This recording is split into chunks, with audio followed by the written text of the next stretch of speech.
Hello，大家好，今天来聊聊瑞波币为什么选它。首先，瑞波币之前整体热度排到第4，热度足够高。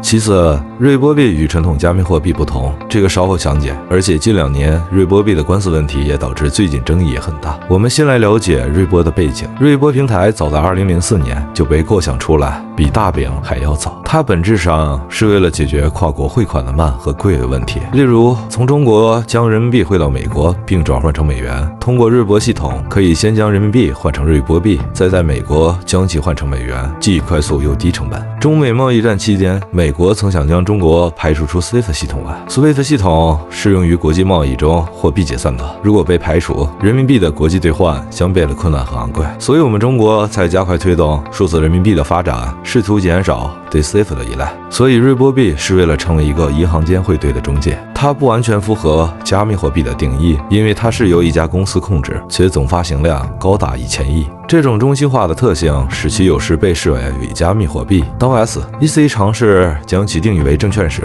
尽管价格一度下跌，但由于涉及的人太多，其价值依旧被市场认可。那么，未来瑞波币值得投资吗？这主要取决于市场的共识和持有者数量。尽管存在一些骗局风险，但瑞波币的核心价值在于其解决实际问题的能力。